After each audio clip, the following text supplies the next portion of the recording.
What's going on? Welcome back to Random Binder. This is Chris with another video. Today we're going to be talking about an underrated gem on the PS5 that came out in December. That's Unknown 9 Awakening. It was published by Bandai Namco and the developer was Reflector. It's their debut game, and it's tough to talk about this game without talking about how the fact that it received such a backlash for working with SweetBabyInc, the developers, and it underperformed. I guess so harshly that there unfortunately won't be a sequel, but I'm super glad I played this game nonetheless. In terms of the story, the characters, the combat, I think this is what I want to see in terms of AA games. It's bordering on AAA graphical fidelity at times, and some of the particle effects and stuff like that. The combat has some really creative ideas though, so it's not just another AAA over-the-shoulder, narrative game where you're walking, talking the whole time.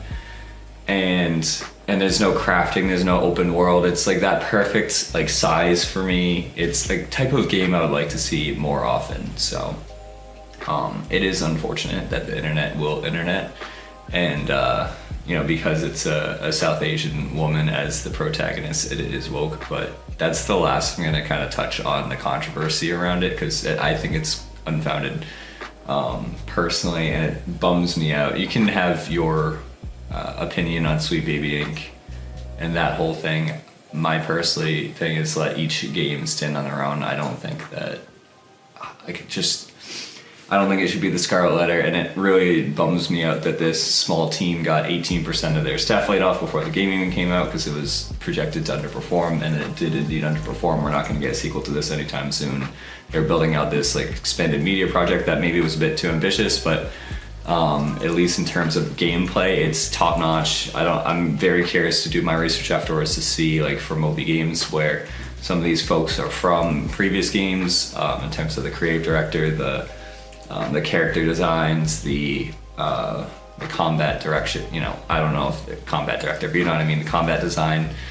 There's truly some special elements here that I kind of want to touch on. So different from my previous reviews where I was just kind of rambling, I at least took some notes. So basically I structured it into characters, gameplay, and then presentation and final thoughts. The main character, Haruna, is really who I'll be talking about, and then the other characters are just in relation to her. But there's some good stuff here. I think really just apart from having a pretty vanilla villain that's I want to take over the world. He walks with a cane, so maybe maybe they could have delved into a little bit, and maybe I missed one of the journal entries, but what his whole plan for world domination was. He didn't really have a big why, but it was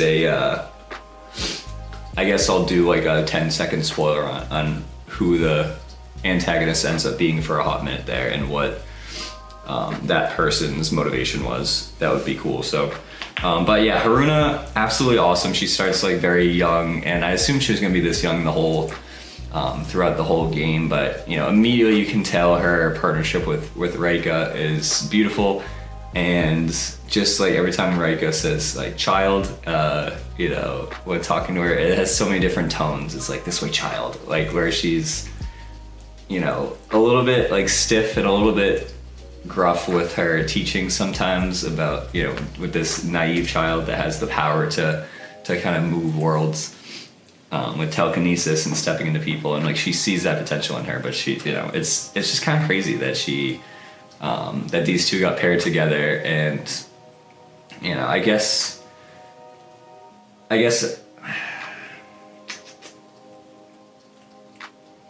gonna step over to the gameplay next, and then I'll do the graphics and presentation. I'll end on characters. In case you haven't played this game, I'm sure plenty of people haven't. I would want people to be able to kind of hear some spoiler-free impressions, and then I can really dive into the characters for a couple minutes, because I'm realizing now that some of the key elements are really if you've played the game, or if you come back after you've played the game, there's a lot to delve into. But in terms of the gameplay, I've really split it into kind of two unique elements of the game. Not unique, but remarkable elements of the game. There's the stepping combat. It's truly the main standout of what starts out as a standard block and parry or perfect dodge type of combat, and it was kind of like slug. The timing never felt quite right, so I was like, getting my ass kicked at first. But luckily you can heal yourself, which I always love that in a game. If you can use like your mana that constantly recharges to heal yourself, it's always a little bit frustrating to have to like run and hide to regain mana to heal yourself, but typically it's pretty forgiving. I didn't die too many times, especially once I really got the hang of the combat. But stepping is, you start off with 1 stepping token. You eventually work your way up to 3. There's no story spoiler there or anything like that. And then there are elements later down the road where they have these canisters that you can either blow up as a bomb and it like kind of stuns everybody. Oh, that's another element. Or you can absorb that as like a temporary 4th stepping token, which I found really cool. I almost exclusively used that element of it to have a 4th stepping thing. But essentially it makes everything like, not quite turn-based. Yeah, I guess turn-based. Like you freeze everything, kind of similar to, a Final Fantasy VII remake from what I've played of that so far. And you take control of the guy with the wand and you hit the big guy.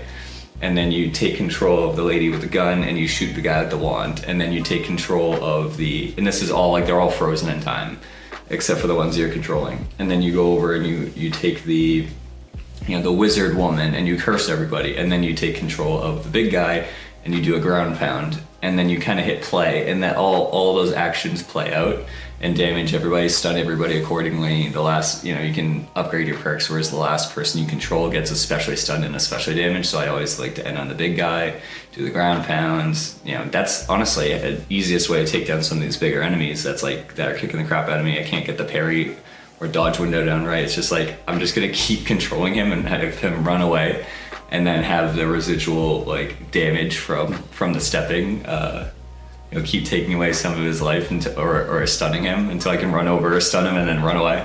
And you could also, there are environmental hazards. You can set off fires, you can set off explosions, electrical disturbances, and you can have them run into that as well. So you can even have them trigger it. Like you have the big hulking guy punch like a generator and blow up. So those things are very fun and made me feel very creative. And had me coming back to this game, especially once it really started to pick up like halfway through the game, and the narrative was like kind of losing track a little bit, and the characters were kind of, you get a big swell of like, oh, I want to see what happens to this character, and then they introduce this character, and then it was a little muddled in the middle there, where I was like, it seemed like they were either going to do like a false conclusion, like a false in the hero's journey, they either have them refuse the call in Act 1, and then in 2 they have either a false victory or like they get their ass kicked, something like that. If you know what I'm talking about, great. This was in like English literature class, and we had a couple of those with this game. But yeah, it was basically waiting for the next big swing of narrative. But then the gameplay really picked up in this regard of like unlocking different stepping abilities and stuff like that. I guess there are other elements I'll touch on real quick. There's like the whole like stagger system. You can kind of send like stun energy at people, and it's a really great visual cue.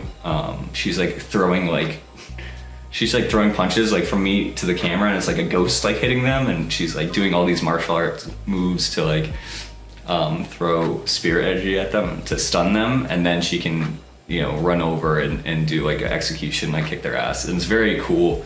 It's a great visual touch.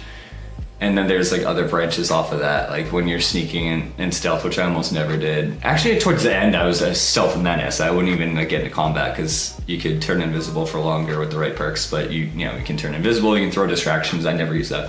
And then when you sneak up behind them, the takedown is crazy because she steals their soul and then punches the soul away. And early on in the game, at least narrative-wise, they say like, the people whose souls like haven't been like, basically put to rest, like just wander this world like mindlessly, aimlessly, and like they become like monsters because they like can't take like not being connected with their soul or not being put to rest. And if that's canonically true, and if I haven't misunderstood this, then Harun is an absolute monster. Because some of the missions call for her to do takedowns, and she's just ripping the souls at people and karate chopping them out of the way. And I'm like, what are you doing? So this one guard who might be might be a mercenary to feed their family now has their soul just drifting throughout the lands. Like, hopefully just knocks them out, but either way, it was absolutely insane. So I wanted to touch on that in my review, but what else? So yeah, the invisibility is cool. You know, you can do one attack while invisible, but yeah, sometimes I would just do that so I wouldn't, so I could like, heal a little bit. But those are other little elements. The stagger meter is really fun, especially towards the end. You can really supercharge those attacks. You know, the stepping like stuns everybody more effectively, and that plays a big role in boss battles as well. So yeah, I said it's a true hallmark of the game that was truly a standout once the third stepping token is unlocked, which I said is like, you know, the second stepping token unlocked, and then like the third like temporary one. That was right when things picked up. And then yeah, once you get the third, you're just like Neo in the Matrix, just like pause, and then like you move everybody around, they all collide into each other, they're all punching each other. It's incredible. And that made me excited to encounter new enemy types. Instead of them, oh great, a new person that's gonna kick my ass. It's like, great, a new person I can hurt like the enemies with. So that was pretty cool. I liked that. And the only one you couldn't, other than bosses, that you couldn't take hold of was like the Big Daddy from BioShock looking thing with like the light bulbs coming off and the minigun. They surprisingly don't have it on the back of the box. That's one of the standout character designs for this game is that, so I'll throw it on the screen. But yes, I said turn this from a third person, I'll figure out a better way to do these notes, but yeah, turn this from a standard third person action adventure to an Avatar / Matrix / superhero game. Gave an XCOM perfect run feeling to the game and took out so much of the frustration of the just okay dodge and parry system. So kind of what I talked about earlier, helped combat the big swaths of normal enemies and definitely the big guys too. So yeah, that was huge as well. Oh, sorry, there's telekinesis. That telekinesis is one of my favorite things in games. I think Control did it very well. And this doesn't really, you know, it's not Control, but it's up there. You know, once you really get the hang of the range of like how far you can push and pull people, and unfortunately they map it to the same button where you tap it for push, but you hold it for pull. But I usually want to hold it for, you know, I wish I could have swapped that. But eventually you can upgrade to the point where you do, it's called like the perfect pull attack. So you like bring them in and clothesline them essentially, which is very cool. That's very up my alley. I just waited a long time to unlock that. It was really towards the last stretch where I unlocked that ability. So I would have liked, I don't think there's a new game plus, but honestly, the story kind of like wrecked me a little bit, and also they got so many other games to play. I don't think I've ever completed a new game plus run. I don't know if this would be the one for it with another 10 hours of gameplay, but it was very fun. So I'm sure I think I'll replay this one day down the road, especially because apparently there's not going to be a sequel. But telekinesis is badass, not exclusive to this game, but very well done and a good sense of momentum. Great sound design as well. The foom foom of the push and pull, the foom foom, the patented foom foom meter gets a 10 out of 10. And then environmental hazards, very cool as well. Lightly I'll touch on, there are puzzles that I think are actually very well done. I'm not anti-puzzle in games, I just don't want them to be like boring or slow or lame. And I think these were very well done. It's one of those, you you dive into the Matrix, you hop into the fold, and it's just aiming lights and connecting them all. But they're very pretty like level designs, and I do like the visual effect of the fold where it's this like seafoam green, very ethereal. So I like them personally. I'm sure there are a lot of people, if you could just press triangle to skip, they would skip them. I enjoyed them. I think they were satisfying on a visual front, audio cue front. I don't know. It's one of those things that truly is like doing doing a word search for like a second grader and just feeling like really good about yourself afterwards. So I liked that. Nothing necessarily unique, but enjoyable break from. It's so funny when I hear reviewers talk about, or game developers especially, be like, yeah, sometimes you need a break from being Spider-Man and swinging around and punching people. I'm like, no, I actually don't need to do science experiments when I'm Spider-Man. But for this game, I was kind of welcomed it. I don't know if I would have like, if I was playing the game and these weren't in it, I'd be like, hey, you need to add puzzles. I don't think I personally would have, but. And then I said the fold just has a great style to it. Yeah, I'd kind of already touched on that. And last but not least is peeking. It's it's a funny name for it, but you basically like form this like little portal where you can like it's like detective mode, but more limited.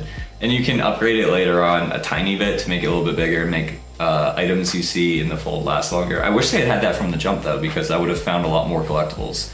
Not all of them, and that's the thing too, is there's so many different types of collectibles. Like even the journal, I would kind of not touch for a while, and then I would pick it back up later in fits and starts, which was really well written. I will say the journal was like heartbreaking every page to follow Haruna's journey, which is why I think I connected with the character so much. I think you lose a lot with not reading the journal, not seeing her sketches. It's very similar to not Abby, oh my goodness, to Ellie's journal. She probably says journal, but diary journal in Last of Us Part 2, where it's actually very similar. A lot of games do this, but this game was done very well. It was very well done. The peeking was kind of a pain in the ass. I was like, it's cool. It's a cool concept, and the fact that they have this like underwater sound is great, but also it ruins like the dialogue that happens constantly, where I'm like, all right, this person won't shut up. Like I would love to just pause them for a minute while I find all the collectibles. Like they should know that like you find all the collectibles, you leave an area into where there's not gonna be any collectibles, like, you know, a corridor or like just a new path, and then you start the dialogue there. So that's my only nitpick there. It's not really a nitpick, it's actually a huge pain in the ass, but. So graphics and presentation, excellent music, which I really didn't appreciate until we got to the end of the game. I'm not gonna talk about the end of the game quite yet, but great music throughout, especially on the airship. You know, I would really have to listen to the soundtrack to see like biome to biome, like how much it differs in that regard, but it's just like always like punchy. Great graphics during pre-rendered cutscenes, like they're top notch. They're like almost on the level. I'm playing Final Fantasy 15 right now. Nothing quite touches that. They're insane, but like, you know, they're on that level of the pre-rendered. Looks stunning. And even like, especially the beginning of the game with the sun rays coming through, the lighting in this game, the color grading is fantastic. It's so pretty. It's truly like an absolutely beautiful game a lot of the times, and then sometimes is, you know, there are stretches of the game, you know, important dialogue where it's very muddy and Haruna's just dead-eye looking like at the character or away from the character she's talking to for a very pivotal moment, which is a little tough. It's a little uneven spreading of the, but like I said, I would rather play a more creative gameplay, not always having to, a creative gameplay focused game that's not always like open world, doing you know, bandit camps, crafting. I was so happy to not have to craft in this goddamn game. I'm already having to craft in Final Fantasy 15. I'm like not enjoying that. Crafting to do magic, it's insane. I would cry if I had to craft every time, if I had to craft every one of these stepping tokens. So yeah, I would take like the uneven pacing, the uneven like development. They packed it really in the beginning and really at the end. And then a little bit in the middle with like the airship stuff. It's like pretty solid, but yeah, it looks great. I'm never gonna complain about the graphics. Like even at their worst, they're better than a lot of games these days. It was quite impressive, especially for a first-time team. Story was interesting overall, but got a little obscure here and there, but it still kept me interested. I kind of touched on this earlier. The motivations got a little murky, and they really came back in the end there. I'll talk about that in the character section. You know, for spoilers and stuff like that. But at a base level, like you zoom out, yeah, it's all character based. Like it was like cool. It was just weird, you know. It's like it was like Thor 2 type of level of story where it's like big bad wants to unleash this crazy thing on the world, and you gotta stop it. It's like, okay, it's fine. I did say that I had an exceptional ending that brought me, I think I was like pretty frustrated. You're fighting so many enemies towards the end there. I was like, I think this is realistically like a 7.5, you know, depending on where we land here. And I said it, you know, it brought me from like a 7.0 to an 8.5 in my heart, which I think it's realistically, if I was someone who's gonna buy this game for full price, I'm like, I think it's an 8. I think it's a very good 8, a solid 8. I think I'm gonna run into some frustrations in terms of, you know, some graphic stuff, some tonal stuff is a little weird. So some of the like the dodge and parries, yeah, the dodge and parry system is just like, it's not, you can't give it more than an 8. It drags it down to teens, but I still think it's exceptional. But yeah, the 8.5 at the very least. I can't give it, like, it's, you know, I wouldn't even say it's a 9 story, but the ending is like a 9 ending for me. Yeah, the ending is a 9 ending for me emotionally. I think climax wise, not so much. So that's why it's an 8.5 in my heart. And I think that's what I'll put it in like the how long to beat. But I use GG app to log all my games, and that uses a I guess a 10-point scale. It's like stars, but you can do half a star. So that would be a 4-star game. It's definitely not the 4.5 star, 9 out of 10. So I said great, this is overall, but yeah, great character relationships, music in the last 2 levels exceptional, huge bummer there's not a sequel on the horizon. So that is all I have to yap about in terms of spoiler-free stuff, and then I think I'm not gonna go into huge detail here, but I really just wanna be able to talk about the main, what happens with, there's like, let's see, I have 1, 2, 3, 3.5 characters. So like one of them is the half what is like Vincent. So if you haven't checked out the game, wait for it to be on sale. I'm sure it'll be like $20. Bandai Namco is pretty good about putting their games on sale. They might wait a little while. I'm not as honestly, I haven't played many Bandai Namco games all the way through by any means. I get a lot of their older games on sale, but check it out. I'm not going to beg you to check it out. There's other games I want to talk about along this. Flintlock, Siege of Dawn, and this. It's unfortunate because they're both like, minority female-led games, and for me to just lump them all into one video and say like these underrated gems that people hate because they're not white men, it felt like disrespectful to the game and to the studios. And I really want to deep dive. Like, I truly think the stepping system, the stepping combat in this game is top notch and needs to be experienced by people. So maybe it'll be PlayStation Plus in the future. A lot of Bandai Namco games end up on PlayStation Plus, Plus. I hate that service.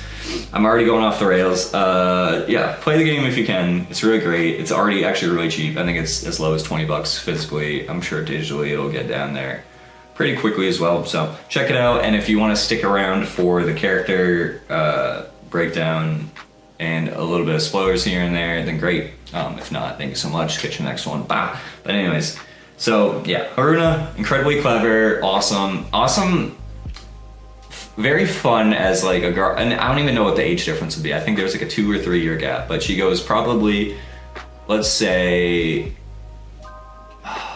no, that doesn't sound right. I think she might have said it's been 2 years, but she gives like 11, 12, 13 max in the beginning of the game, where she's following Reiko around.